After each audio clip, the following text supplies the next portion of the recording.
Hi, everyone. Thanks again for joining us for this really interesting webinar about branded SERPs. I'm here with my friend Jason Barnard. He's an absolute expert in the field, actually coined the term. So as you might know, we've been sending out a bunch of content this month written by one of our own, Greg, and it all kind of details everything that we're about to talk about. So I'm going to let Jason take it over and just give us a quick overview on what we've already learned this month. And then at the end, we'll go through some questions that have already been submitted to us. Does that sound good? That sounds perfect to me. Great. All right, go for it. Brilliant. Okay, so I can start off by sharing my screen. And there we are, it's now shared. And you can see the screen and everything's fine, is it? I can see it perfect. So I'm just going to mute my microphone so we don't have any audio issues at all. Super duper brilliant stuff. Right, I'll quickly introduce myself. I'm Jason Barnard. I'm the Brand SERP guy. I gave myself that name, and the reason I gave myself that name is because I really want people to take Brand SERPs seriously. And the first thing I hear when I say Brand SERP is people say, oh yes, any term with your brand name in. And I have to say, no, I'm only talking about exact match brand SERPs. So when somebody searches your exact match brand name, and the thing I then hear is, oh, that's really simple. I rank top. That's all I care about. At which point I can then come in and say, well, it's a lot more intricate than that. And there's a lot more you should be thinking about. And there's a lot more value you can pull from looking at your exact match brand SERP. So I'm trying to get across to people that exact match brand SERPs might seem simple, they might seem unimportant, but they're actually phenomenally important and phenomenally interesting to look at, as we'll see. So today we're talking about why tracking your brand name is crucial for your success. Greg's series of articles was absolutely brilliant. He took what I was saying and put it in a way that I would never have been able to do, which is simple, clear, and useful. And so I wanted to take his approach, reiterate what he's been saying, and weave into that why tracking is important, and also some handy hints and some ideas that will perhaps really bring to you, make you understand how important your exact match brand SERP is. So if Greg's articles haven't done it, this should do it. You will walk away from this month of March with WooRank thinking, oh, I really have to start thinking about my brand SERPs. So why it's important is the first point of the day. There are 3 reasons to keep listening. Number 1 is that brand SERPs are vital for your bottom line. One thing people say is, I don't care. My boss won't give me the budget because it doesn't affect my bottom line. It does. It makes you money and can lose you money, as we'll see in a moment. Next is that brand SERPs give you marketing insights. When you look at your brand SERP, you can see what your marketing strategy looks like at a glance. And you can understand what your brand's digital ecosystem looks like at a glance. Because Google is simply reflecting what it has understood about you. So it's reflecting back at you what you've already pushed out onto the internet through your marketing strategy. So that reflection that Google's giving you is a reflection of your work. And if your brand SERP isn't very good, sorry to say this, but your work hasn't been very good, your marketing strategy isn't very good, and you could perhaps use your brand SERP to look at that, figure out how to improve it. And the other is that brand SERPs for me are just simply interesting. Beyond the fact that they might help my bottom line, beyond the fact that they might tell me why my marketing strategy could be better, I find them interesting. I started looking at them 7 years ago. And I thought, oh, I'll look at this for 6 months and then I'll go on to something else and it'll be quite interesting for 6 months. And actually 7 years later, I'm calling myself the Brand SERP guy because there's so much to do, so much to look at, and so many interesting aspects for me to deal with that 7 years later, I've decided that's the only thing I'm going to be looking at. That's my specialist subject. And it takes up every second of every working hour. And it's done that for the last 7 years. Well, not quite. The first 4 or 5 years I was doing other things as well, but the last couple of years, it's pretty much all I've been doing. And every time I do a webinar like this, every time I look at a brand SERP, every time I analyze the data I've collected, I learn something new. a new insight. And it's really, really cool. So here we go. I'm going to organize this around 5 questions and then 5 strategies. So we have 5 questions we should be asking ourselves, and then I'm going to give you 5 strategies to actually deal with what we've learned from asking ourselves these 5 important questions. So question number 1, who's searching your exact match brand name? Now you probably know your existing clients, and I put them number 1 because they're arguably the most important. Why are they the most important? Because you want to keep them. They're searching your brand name. They're going to see your brand SERP several times a week, perhaps even a day. So it's vitally important to consider these people who you want to keep on board. But next up is the more obvious one, perhaps, is prospects. And that's when we come back to the bottom line. We have the bottom line for existing clients. We want to keep them on board. Losing a client is an incredibly bad idea, as we all know, because gaining a client is so very difficult. So retaining those existing clients by making sure that they see something great when your brand SERP appears is very, very important to your bottom line. And then prospects, even more so, arguably, if you want to expand your business. You need those prospects who are bottom of funnel to see something convincing. Prospects will search your brand name before doing business with you most of the time. Less obvious, but perhaps also important for you, is potential hires. Somebody who might come and work with you, for you.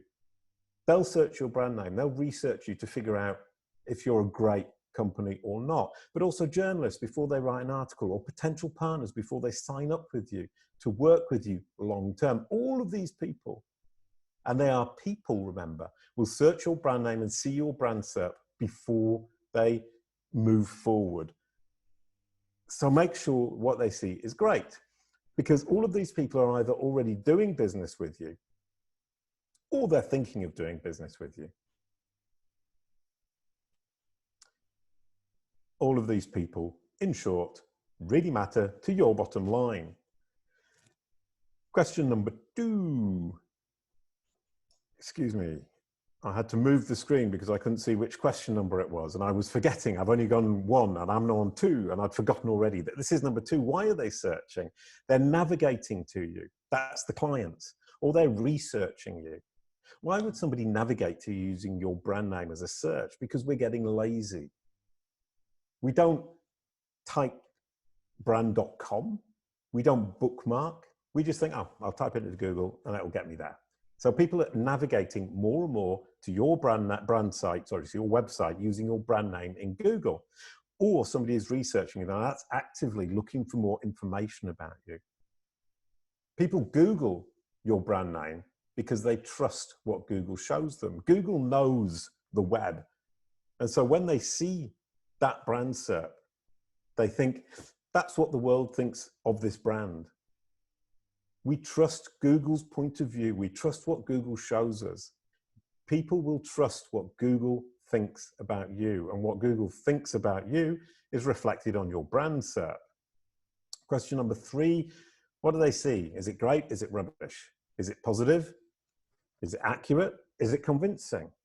That's phenomenally important. What they see will genuinely affect their point of view of you. If you think about walking into a room, the first 2 seconds are vital. You walk into a room, the first 2 seconds, people will make a snap decision about you. They will almost certainly affect positively or negatively how they then interact with you. And it's the same with your brand SERP. Think of your brand SERP as walking into the room, that first 2 seconds. You don't want to dress badly. If what they see is perfect, job well done, you can go home. Nobody should be going home at this point. I've been optimizing my personal brand SERP, Jason Barnard, for 7 years. And it's still not perfect. It's never going to be perfect. I can always improve it. So search my brand name, have a quick look at that. Jason Barnard looks great, and I still don't think it's perfect. Literally yesterday, I updated my search engine journal profile because my search engine journal profile page ranks on my brand SERP, and I made it slightly better. And that improved people's opinion of me when they search my name just that little bit more. And those first 2 seconds in that room are a little bit more impressive. Next, good. If you think it's good, which mine's good. I think mine's good. I think it's fair to say mine's good. I still got work to do. Proof, I was still doing it yesterday. And I will still be doing it tomorrow. And I will still be doing it next week. And I will still be doing it next month. So you should stick around. If you think it's good, think it's good, but it could be better. How can I make it better? We're going to talk about that. And if it's anything else, if it's rubbish, then you should really stick around. You should make yourself comfortable because you've got a lot to learn and a lot of work to do and potentially lots of questions to ask too. Question number 4. How does Google decide what to show them? How does it decide whether it's going to show something rubbish like we see on the left or something brilliant like we see on the right? It's value to the user. And if you bear that in mind, everything becomes very clear. These people searching your brand name might well be your audience. They are your audience, in fact. But more than anything, they're Google's users. And Google wants to bring value to them every time they search. If they're searching to buy a product, Google wants to bring value by recommending the best options for buying that product. If they're searching for your brand, they want to bring value in the information they're showing to that user when they search your brand name. So make that distinction in your mind. These people searching your brand name are your audience, but in the context of the brand SERP itself, they're Google's users. And Google wants to bring maximum value to its users, who are, if you really think about it, their clients. So just like you, Google are trying to satisfy their clients, and to satisfy their clients, they have to bring value in every single SERP they see. And in the case of brand SERPs, that value is an honest, unbiased appraisal of your brand. Question number 5, what can you do to make your brand SERP sexy? What does sexy mean? It means accurate. It means positive, and it means convincing. Your brand SERP needs to be accurate. It needs to reflect who you are and what you do. And I love that. Who you are and what you do is the basis of everything for your brand, for your business. And Google's understanding of who you are and what you do is fundamental to everything Google will do for you in your SEO strategy. If you want to be visible in Google, you have to make sure Google has understood who you are and what you do.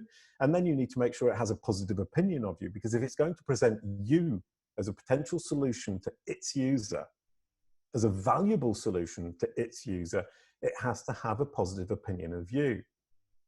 And lastly, it needs to be convincing. And that's really for the users. Obviously, for users, it needs to be accurate and positive, but it has to be convincing too. Have a look at your brand SERP. Which is it? Is it the one on the left, which is perhaps accurate, perhaps not, but it's certainly not positive? We've got 2 bad review stars there. And it's not convincing. If I saw this when I searched a brand name with whom I was thinking, about doing business, I would think, no, rubbish, not credible, not interested. If I saw the one on the right, I would think, ooh, that looks really good. It's sexy, it's convincing, it's positive. That brand on the right looks credible. Take a look at your brand SERP. Search for your brand name and tell me honestly, is it positive, is it accurate, and is it convincing? And the answer is probably no, a little bit, but certainly not as positive, accurate, and convincing as it could be. To make it absolutely, perfectly accurate, super positive, and ultra convincing, you've got 5 strategies: content you control, content you semi-control, content you don't control, drowning results, and rich elements. Greg talks about all these in the 3 articles he wrote. He manages to do a great job of keeping it short, simple, to the point, understandable. I recommend that you read them. Firstly, results you control. Obviously, your homepage and your website. Your homepage is what ranks at the top, and that's where people tend to say to me, brand SERPs, why do I care? I rank number 1. My homepage is going to be number 1 for my brand. Why do I care? Number 1, look at the title, look at the description. Does it describe your brand correctly, accurately, and helpfully, and convincingly, given the fact that somebody's just searched your brand name? If it says blue widgets, buy blue widgets are wonderful. You're trying to sell a product. That title should represent your brand. The description, same thing. And then you have all those site links underneath. Why does Google put those site links? It puts those site links because it wants to give its user, your audience, your client, or your potential client, options to navigate to areas of your site without having to go through your homepage. They're trying to bring value. They're trying to allow that user quicker, easier, simpler, more intuitive access to areas of your site. If they're a client, they're going to want to go to the login page. If they're a prospect, they might want to go to the pricing page. Google wants to provide those. It wants to provide them because they bring value to its users. On the right, we have Google Ads. Google Ads, I always used to ask myself, is it worth bidding on my own brand name if nobody else is? Answer now is yes, of course it is, because it's front center right at the top. You control the message 100%. And if you have both Google Ads and that homepage with the rich site links, the top above the fold, top of the page is completely yours. You control that message 100%. Above the fold, top, center, right at the top. The other thing is, of course, with Google Ads, you can get the little stars. You can get those review ratings which are very convincing. With the homepage, you can't have those. So Google Ads might be worth it for the control you get, the fact that it takes up a lot of real estate, the fact that you can push across, a very convincing message, and also because you get those review stars right at the top and they look really convincing. Next is semi-control. Those results in your brand SERP that you semi-control. Social accounts will tend to rank on a brand SERP. You semi-control them. You control the title. You control the description. You just need to look and see what it is you do control and optimize it. Wikipedia. If you have a Wikipedia page, you are allowed to edit it. Don't over-edit it because you will get a warning or it might get deleted. But you can certainly change what appears on the brand SERP. If you don't have a Wikipedia, quick warning, don't create one. They usually last about 10 days to 2 weeks and they will get deleted by an editor, so it's pointless. Reviews, if you have reviews up there and you've only got 3 out of 5, I consider 3 out of 5 not good enough. That isn't convincing. You need 4. You need 4.5. Anything under 4 is rubbish. So what can you do there? You can send people, you can send happy clients to those platforms, get them to give you good reviews and push that score up above 4. Crunchbase, it's a database of companies. Crunchbase often ranks on brand SERPs. Crunchbase, unlike Wikipedia, won't throw you off if you create a page about your company. They want you to create that page. So go and create it. Or if you have already created one or somebody else has created one, optimize it so it looks really good on the brand SERP. I've put Search Engine Journal, as I mentioned earlier on. I've written articles for Search Engine Journal, and my profile page for those articles, those guest blog articles I've written, ranks on my brand SERP. And once again, I said earlier on, yesterday I thought it doesn't look as good as it could, so I improved it. It now looks slightly better. The message I'm pushing across to people like you who've just searched my name, Jason Barnard, is a little bit more positive today than it was yesterday. No control. You might think, can't do anything about this. No control. Articles, blogs, people who've written about you, who you don't know. You have no control, but that doesn't stop you from reaching out to them and talking to them about what they've written, perhaps suggesting changes. You need to build a relationship to do that. You can't just say, oh, change that because I want you to. You need to reach out to them, find the value for them in changing it, find a way to make them happy they're changing it so that the benefits you're getting, are secondary. They don't even need to know about it. So the fact that you don't control the person or the content doesn't mean to say you can't act. And on the left, we have that delightful illustration of a forum. Forum threads typically rank quite well, especially when they're negative. If you have a bad forum thread, you can reach out to the forum owner, but you can also interact with the people in the forum to get them to change their point of view. And that can potentially help change what's being shown in Google SERPs. So don't just give up if you have no control. There are hundreds of thousands of possibilities of content that you don't control that would rank. You need to use your good sense and intelligence, and always bear in mind that behind that content are people. And you cannot get people to work with you unless you have a relationship. You have to start and build a relationship if you want anybody to help you. Next is drowning. I don't really like the term drowning. I prefer leapfrogging. Drowning, the idea is you create content that pushes up it appears on the SERP and it pushes down the other results that you don't want. I don't like that term. Oh, and one thing about don't want is the content doesn't have to be negative for you to not want it on your brand SERP. If it's simply slightly inaccurate, or it's not as positive as a piece of content that's underneath, you can want to push it off your brand SERP and replace it with something better. And that's why I like leapfrogging. You find content that's better, that you feel represents your brand better than the content that's currently ranking, and you optimize it to push it up above that content. And to optimize it, what do I mean? I mean, you make it more convincing to Google that that content that you think is valuable is truly valuable to its users. And you can do that whether it's content you control, whether it's content you semi-control, whether it's content you don't control. The same idea is if you control it, you can optimize it, you can push it up the SERP. If you semi-control it, you can optimize it and push it up the SERP. You can also optimize it by building links to it, by increasing engagement. I interviewed some people at Bing, the team leaders at Bing, and they say engagement is incredibly important in the algorithms today. Google won't admit it. Bing do. Bing and Google function more or less the same way. So what Bing tells us is important is almost certainly important for Google too. Engagement, authority, value and relevance. That's what's important today. That's where these algorithms are going. And that's marketing. It's not SEO. So anybody out there who thinks, oh, I don't like SEO, it's too technical. Stop. Think about marketing. If we're going down the marketing route and we're doing great marketing on great content within a great marketing strategy, and we create a brilliant digital ecosystem, Google and Bing want us at the top of their results.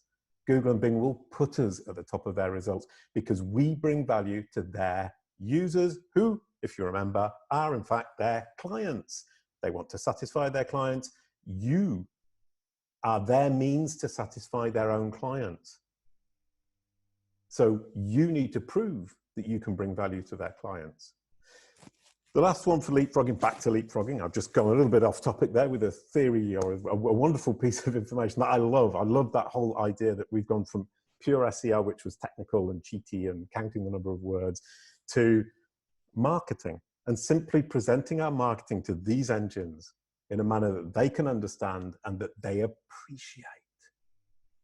Next, new content. That's the drowning thing. It's creating lots of new content. If you can't create new content on a powerful platform, an authoritative platform such as the New York Times, the Guardian, or something that Search Engine Journal is another great example in my industry. If you can't do that, you've got almost no hope of your content that you're creating ranking. So it's a waste of time. Much better to look below that result that you don't like. And it doesn't have to be negative. It can just be suboptimal, less positive than you would like, or less convincing than you would expect. Find that content below that's more convincing, more positive, more accurate, and make sure you push it up above that content, which then removes the content, pushes it down and off that first page. So it's not drowning, it's leapfrogging. Next, rich elements, my favorite, which is why I keep it to last. That looks really, really, really sexy. I think that looks great. Why does it look great? It's got Twitter boxes, it's got video boxes, it's got image boxes. That looks sexy. It looks convincing. And on top of that, it kills blue links. When you trigger a rich element, for example, a Twitter box, what happens? That Twitter box takes the place of a blue link. But often it also kills an additional blue link. It takes up a big chunk of real estate. And at Bing, they've confirmed to me that their aim is to keep the pages more or less the same length. So if that takes up more real estate, there is a high possibility that it will kill an additional blue link. So instead of having 10 blue links, you will only have 9. And only having 9 means you don't have quite so much content to deal with, quite so much content that you need to optimize, and you can control the message that your brand SERP gives out to people searching your brand name much more easily. And here are some examples. It's from my database, Calicube. I said I've been doing brand SERPs for years. I actually collect brand SERPs. And that's a bit like stamp collecting, or it makes me sound a little bit boring. And I said earlier on, it's interesting. And It is interesting. It's not boring at all. I've got 10 million brand SERPs in a database and I love it. And I just keep looking in. And every time I look in and I sort through the data, I find something new that I didn't know before. And that's why I'm going to keep doing this for years and years and years and years to come.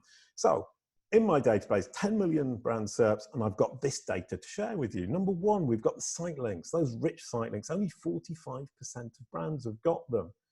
That seems to me to be very low. If you don't have them, it's a red flag. Remember, Google wants to use these to push people through to parts of your site that might interest them because that's valuable to them. It saves them time. It makes their life simpler. If it isn't showing them, it's because it hasn't understood your site. It hasn't understood which parts of your site people might want to visit.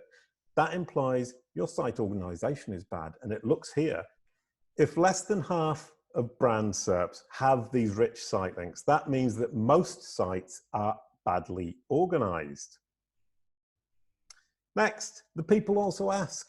These have been appearing more and more on brand SERPs over the last year. They're appearing on all SERPs more and more. Why? Because Google's now thinking, not only can I answer the question, but I can suggest other questions and other answers that might interest this user in the context of the search they just made. In the case of brand SERPs, it's saying, okay, what questions might this person be asking about, or might want to ask rather, about this brand if they're not there to visit the website? So if they're not going to click on the homepage, they're not going to click on the support or the download center or one of those other rich site links, what potential questions would people have? And that's where people also ask come into play. So these are very important, and it shows you the questions people are asking around your brand, both about your brand, but also about your industry or around your brand. And that gives you a very good clue as to the mindset of the people who are searching for you. So it's a great insight into not only what people are thinking when they're searching your brand, but also what questions you should be answering. Next is the Twitter boxes, only 11%. That I find quite surprising. Twitter injects directly into Google. There is a feed from Twitter straight into Google. So every piece of information that's put onto Twitter, every tweet, every photo, every retweet, every like is injected straight into Google. That means that your Twitter account feeds directly into Google's brain. And we can see that here, 2 hours it took Microsoft to get that tweet up onto its brand SERP. And if you look at this one, it only took me 5 minutes. And in fact, you can get a tweet onto your brand SERP within 17 seconds. That's real-time control of your brand SERP. That's interesting in the case of clients, existing clients. If they come back multiple times a day, which they might, depending on the kind of industry you're in, then they see a different tweet each time, and it shows that you're active and that you're actually doing something. 11% of brands have got these Twitter boxes. If you don't have them, it implies that your Twitter strategy isn't very good. Next, video boxes, same thing. If you don't have video boxes, your video strategy isn't very good. Think about it. Either you don't have one, you don't care, or you do have one and you're investing your money badly. 25% of brands have got these. That's, I think, quite a high percentage. It implies that a lot of brands are making a lot of videos. And I think if you're not making video, now is a good time to start. Video is a very, very important part of the internet today. Video is more and more popular, especially on mobile. And there's an interesting point. Think of this from the point of view of yourself as a user. Do I want to see videos? Probably. Is it worth seeing videos about your particular product? Put yourself in the shoes of the user. What kind of videos would I want to see? And once again, engagement. If you can get engagement, your videos will turn up on your brand SERP. If you're making videos and they're not appearing on your brand SERP, it means you're not getting enough engagement. You're investing your money badly in the wrong kind of videos, or you're pushing them out onto the wrong platforms. Next, images. Images tend not to appear with videos, but they can appear together. The reason I put this is down from 36% is images are less and less present on brand SERPs. Videos are more and more present. That's a good indication that although images are important, videos are more so. So if you have images, but you don't have videos, maybe you should start thinking about videos. If you have neither one nor the other, you can start with images. The image boxes are easier to get, and they still look convincing. If you scroll down a brand SERP, having that color, having the brand image visually is really strong for people. Next, we have Related searches, 12%. That implies understanding from Google. It means that Google's understood who you are and what you do. And as I said earlier on, that's fundamentally important for all your SEO strategy. If you want Google to present your offer as a good solution for its user, it needs to understand who you are and what that offer is. And these boxes imply that it has. Next, feature snippet, very rare on brand SERPs because people aren't looking for the definitive answer. They're looking for a point of view, a representation of the brand from multiple sources. And feature snippets are typically the right answer, the definitive answer. So they don't really have a place on a brand SERP. If they do appear on your brand SERP, you probably want to get rid of them because you want people to have a balanced view from multiple sources. Next, the knowledge panel on the right there. I think you'll agree that when you search for a brand and it doesn't, a major brand, and it doesn't have the knowledge panel, it doesn't seem to be quite so impressive. It's not quite so convincing. I expect to see a knowledge panel today when I search for a brand. If your brand doesn't have a knowledge panel, you should start a strategy to get one. And here's that example of killing blue links. If we look at brand SERPs today, they're getting shorter and shorter as the brand SERP gets richer and richer, as low as 6 or even 5.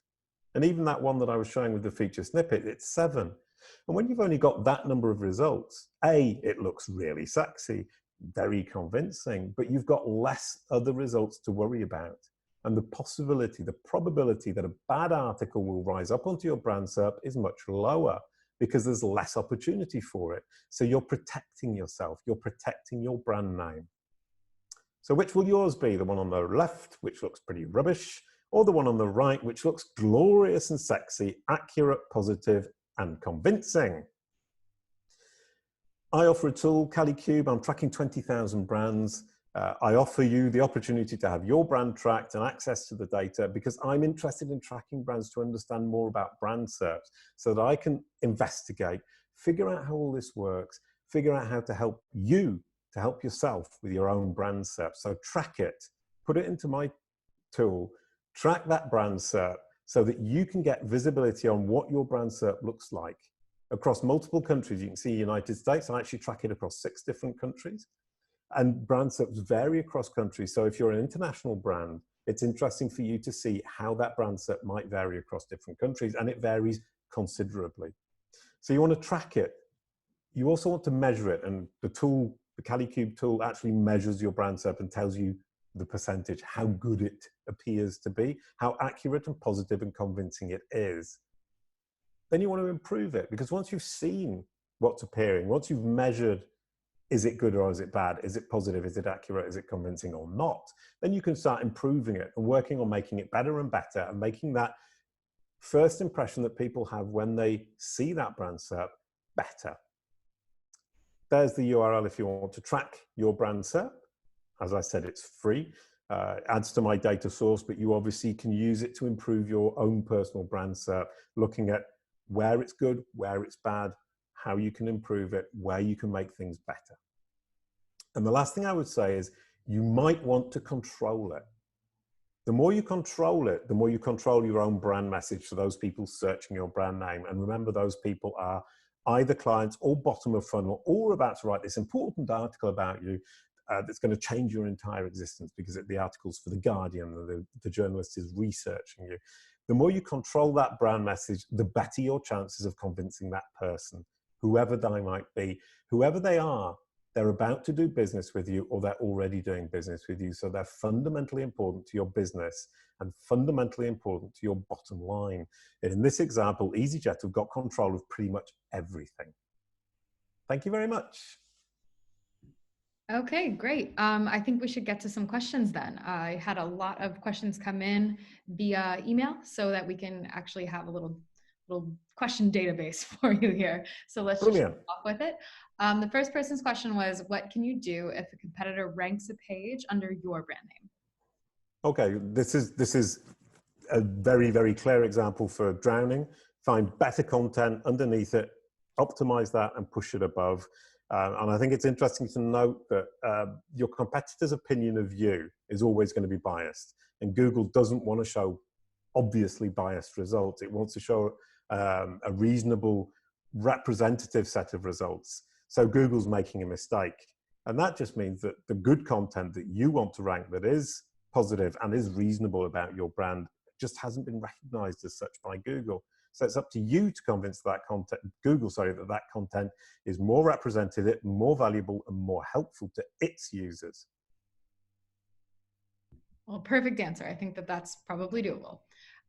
Speaking of doable, so I have a feeling I know what your answer is going to be for this one, though, but is this doable for an e-commerce website? Definitely. Definitely. E-commerce websites especially. And the thing about, I remember people say, well, you need 7 touch points before somebody will do business with you. Who knows where that number came from, but it's obviously not true. It's 20 touch points, it's 25 touch points before they even start talking to you.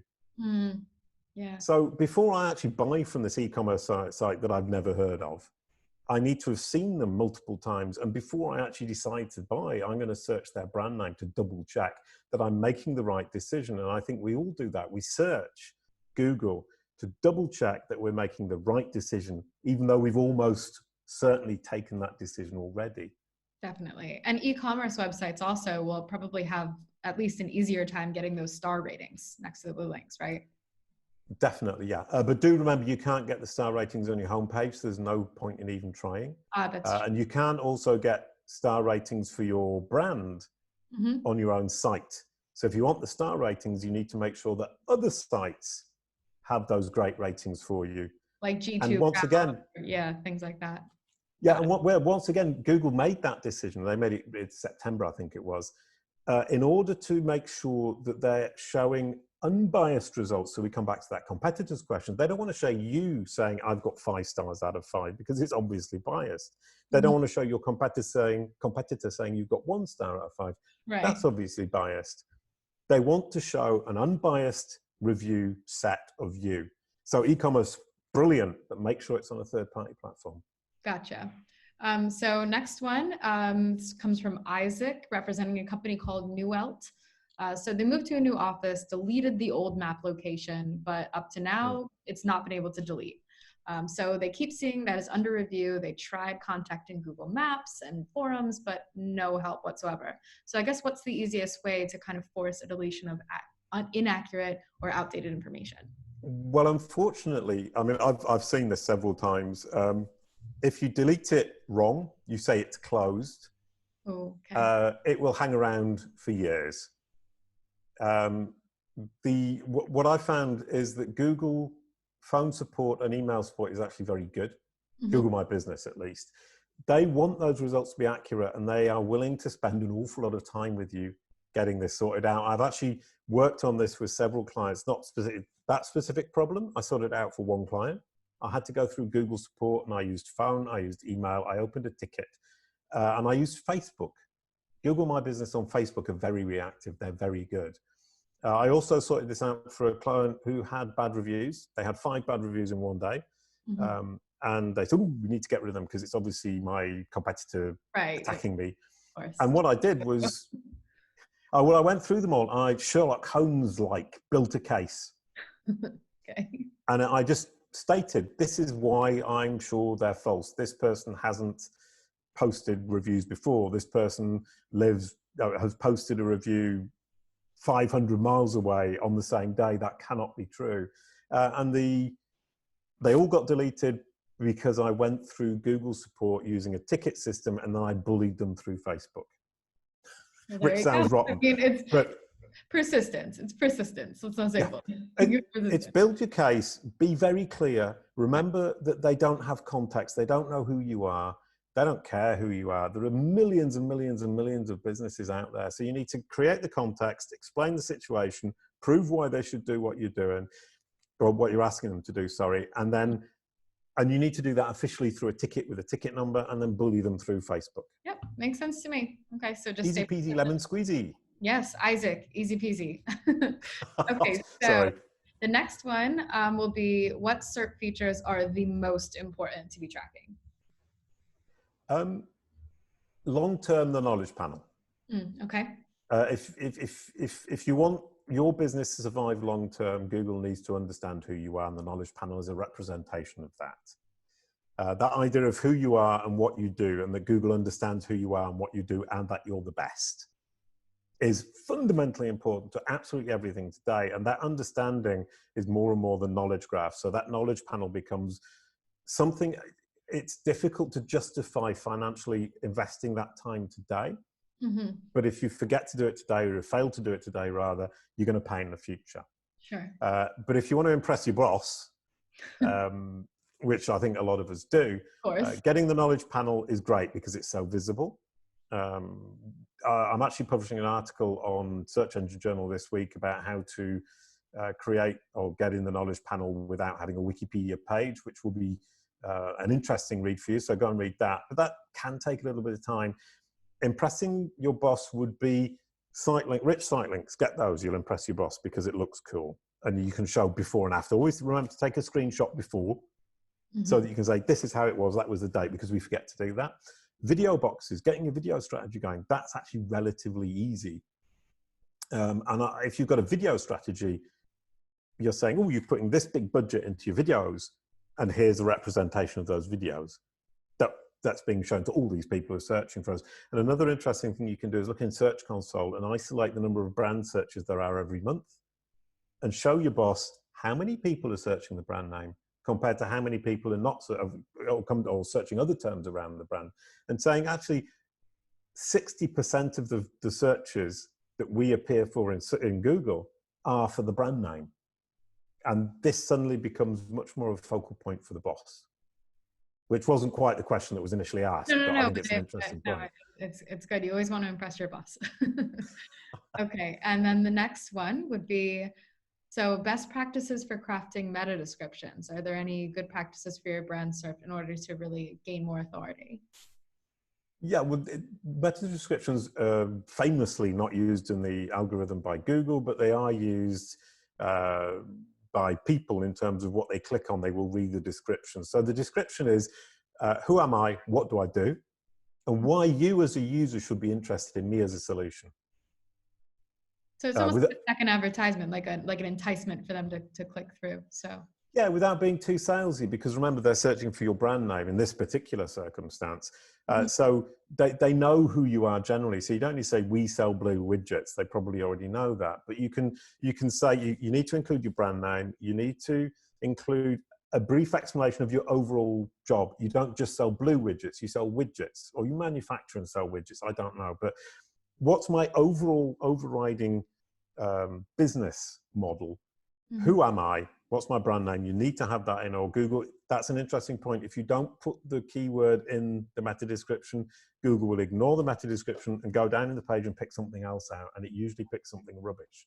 So you have to have your brand name in the meta description. You have to have who you are and what you do. And then you have to have why you should be doing it with us. Sounds good to me. Okay, so you also said that they can change a lot between countries. So yes. How much can they change exactly? Like what can be really different about them? Well, if you think about it, it's logical, because if you have an international company, for example, take an example, WooRank, completely plucked out of the air as an example. You have clients in Australia, you have clients in America, you have clients in the UK. The New York Times isn't very helpful or valuable to somebody in Australia. The Sydney Times is useful for the person there. So the Sydney Times article will rank in Australia and the New York Times will rank in America. Now, obviously, it's not always like that, but the value, the relevance that that article has depends on geolocation. And also, the knowledge panel or the Twitter boxes or the videos will tend to be universal across all these countries. But some elements like related searches won't be, because that's also dependent on the market. So you have to look and think, which part of my brand SERP is going to dependent on the market and which parts aren't? Which parts are universal, the knowledge panel, which parts are local, the New York Times article. And so you obviously need to look at that, focus on it, track them across all these different countries. And just quickly to end that, I've seen a difference of 8 blue links in America and only 4 in Australia. Well, there you go. I had That this indicates how different. Sorry. No, I was just saying I had this exact conversation with one of our trial users who was having a little bit of trouble grasping this concept. They said, let's just pick an example out of thin air because I don't want to, blow them up or anything. But they said, I don't understand because I am showing up here for Pie Shop Albuquerque, let's say. But why would that be any different anywhere else in the world? Why wouldn't I show up? And I said, well, take a look at I'm going to share my screen. I'm in Brussels, Belgium. I'm just going to search Pie Shop. Is there a reason you might not be showing up? Because I'm nowhere near Albuquerque. Like, they're going to show me things near me. So it does really have an impact. Well, I mean, one term that came up a lot when I was talking to the people at Bing, and I'll remind you again, there's a whole series of interviews that I did with them, and they explained how Bing ranking works. And once again, Bing ranking works more or less the same way as Google ranking. So what Bing are saying is almost certainly true of Google too. Gary Illyes explained to me how Google ranking works, and then I asked Frederick Deboo from Bing, and he said, yep, that's exactly how it works. So and they actually work together on a lot of different things, and we don't realize it. So the two machines work more or less the same way, and Bing are actually much more open about how it is this functions, because I think they see the value in the marketing community understanding how much this is now about marketing more than it is about SEO. Absolutely. And that will encourage us all to be much better marketers. Yeah, I absolutely agree with you. Absolutely agree. It's always nice when they give us little nuggets of information. Okay, so next one. I don't have a knowledge panel. How do I get one? I know that you've touched on this already with the Wikipedia, but if you could just elaborate a little bit on that. Yeah, and I mean, it's a really interesting question, because I mean, traditionally people are thinking, oh, I have to have a Wikipedia page. And in fact, I've got data that I shared recently on my site, calicube.pro. If you go there and have a look at the trusted sources for Google page, in July last year, no other source was cited in knowledge panels except Wikipedia. 70% of all knowledge panels had a citation from Wikipedia, and 30% had no citation. So we don't know who Google had looked at in order to decide that that information was true, what the trusted sources it was using were. Today, Wikipedia now only represents 56% of all citations. Another 30% are still no citations, and 12% are other sources. So it's no longer, well, it was never true that you had to have a Wikipedia page to get in the knowledge panel and get a knowledge panel. Sorry, it was never true that you had to have a Wikipedia page to get in the knowledge graph and get a knowledge panel. But today we can prove it. And so if you look at that page on calicube.pro, it shows you all the sources that Google is willing to cite as being factual information about specific brands. And so it indicates very clearly sources that Google trusts where you can place information, but more importantly than that, I believe, because obviously it's not a full set, we don't see everything, and I'm only tracking 20,000 brands, but it shows you the type of resource that Google is using, and you can look at that and say, what's going to be relevant? And we come back to geo, what's going to be relevant in my country? What's going to be relevant and important and authoritative in my industry? So we can get the types of places that Google is looking. And Andrea Volpini from WordLift, who I know you had on a webinar a couple of months back. Yeah, my buddy. He's a great guy. He was citing both Bing and Google as saying it's about 30 citations of a factual piece of information that we need in order to be confident. It's obviously not always 30. It could be 20 on authoritative sites, or 50 if it's not very authoritative sites. But if you say, I need to prove who I am and what I do in 30 different places, you've got a very good starting point to say, that's what I'm working towards, and I like that idea.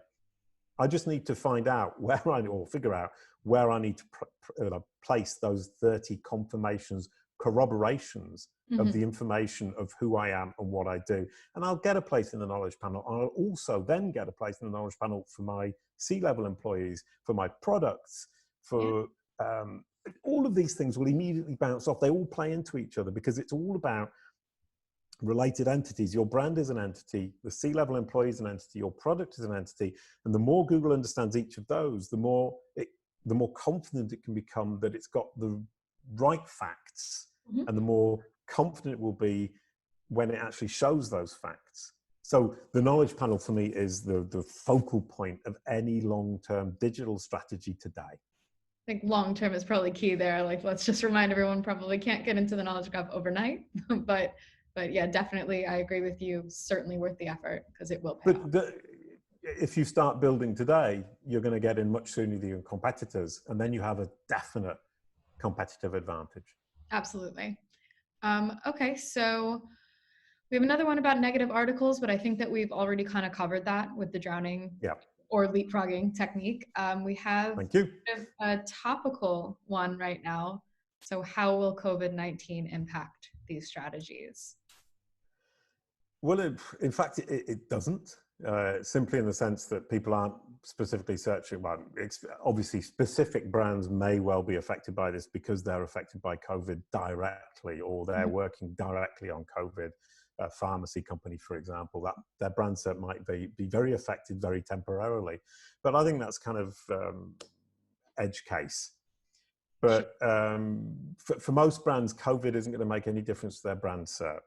It might make a difference to the volume of searches if they're in a case where COVID is stopping them doing business to a certain extent. A local shoe shop, for example, in France, where we're in lockdown, would obviously have less branded searches, so that would become less of an issue for them. But I would argue that COVID-19, this lockdown period, slowdown in the economy, is a great time to actually start looking at your brand SERP, because if you're locked up at home and trying to work from home, and it's not, you're not necessarily doing useful things all the time because there's some things you simply cannot do from home.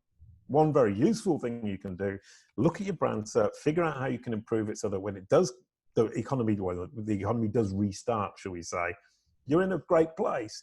But also, because you can look at your marketing strategy, and because a lot of your content strategy particularly can be done from home, maybe it's a good time to look at it and say, okay, let's look at my brand SERP, look at all the content, look at where it's ranking, look at how it's performing, look at how it all fits together into this overall content strategy, and start creating content that's truly valuable to my audience and truly helpful to Google's users. Absolutely. I think there's also something we should touch on with businesses that might have been affected, whether that be business hours or you've changed from like brick and mortar to everybody is working from home. There are now, I read there's new Google properties that you can add that show, instead of what your hours are, maybe affected hours or temporarily closed or different types of things that can be included. They just sent that out in the Google Search Console blog, that you think say that you're temporarily closed or your hours have changed just for right now. So that's something important maybe for your brand SERP, right? I think it comes back to informing Google accurately, allows Google to represent you accurately, whatever the kind of result it is. And so we come back to this idea of saying, if Google wants to serve its users, and part of that in this particular circumstance will be, is the shop closed? Is the company still operating during this period?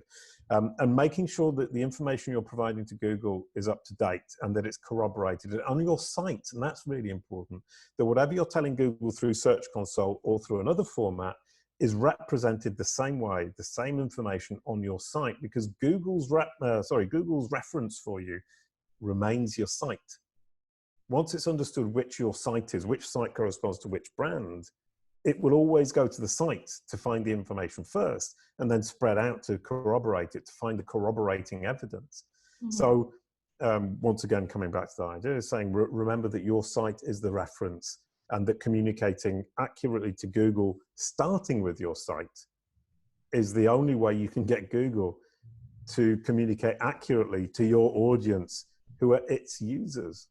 Right. So maybe a good time now to think about that idea of saying, okay, I wasn't communicating clearly, which meant that Google was giving the wrong information about my business during this difficult period.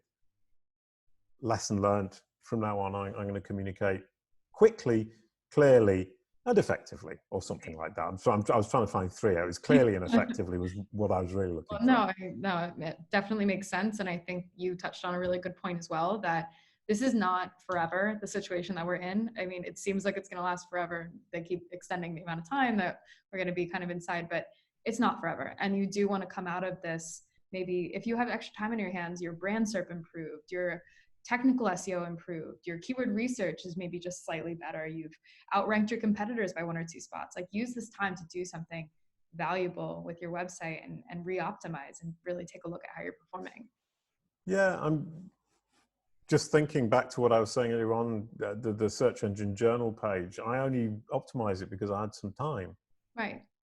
And usually I'd be going, no, it's not important enough right now. But it's not important. But I mean, there's only so many times in the day that I can walk my dog. So yeah, I keep doing the washing up. yeah. Well, I don't do, but no, I hate washing up, but it's a good excuse to get away from the desk. Right, or the Netflix, or so anyway, those are pretty much all the questions that we have gathered that hadn't been answered. So Super. just want to thank you again so much for coming on and sharing this super valuable knowledge with us.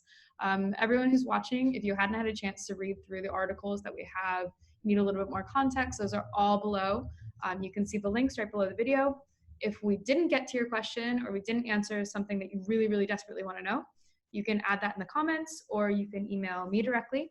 So Courtney@WooRank.com. You can also let us know on Twitter, on Facebook, really anywhere. We will be in touch and let you know the answer. Other things to plug, WooRank, obviously, if you want to take this time to be really just looking at your website, re-optimizing, then just head over to WooRank.com and you can start your 14-day free trial. And I will give you a personal demo, yours truly, walk you through the tool, get set up. All right. That's a really lovely promise. We know we can visualize the person we're getting the demo from. Brilliant. All right. Well, I think that's it for me. Do you have any parting thoughts for everyone, Jason? Yeah, no, thank you for listening. I really love talking about this. I love sharing what I know about it. If you want to connect with me, it's Jason M. Barnard. One thing I recently did was standardize my handles across all the social platforms. Perfect. And it's helping my brand SERP. Once again, everything comes back to the brand SERP. That standardization is really, really important in terms of Google understanding who I am, which are my social accounts, so on and so forth. So Jason M. Barnard. I've got a course about the brand SERPs as well. If you want to learn all the details, all the tips and tricks I've learned over the last 7 years, and there are a phenomenal number.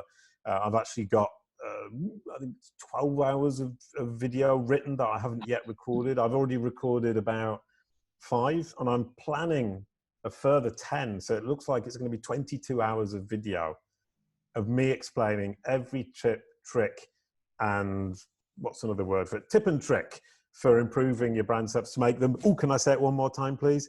Positive, accurate, and convincing. Perfect. Well, I really like that. And 20 hours of video. As soon as I'm done with Breaking Bad, I will get right on to optimizing my brand SERP. So thank you again, Jason. Your passion for this topic is very evident. So really appreciate you sharing this knowledge. And I hope to chat with you again soon. Brilliant. That was lovely. Thank you very much. That was amazing. Yes, it was very nice. All right. Well, bye. I'll see you soon, Courtney. Bye-bye.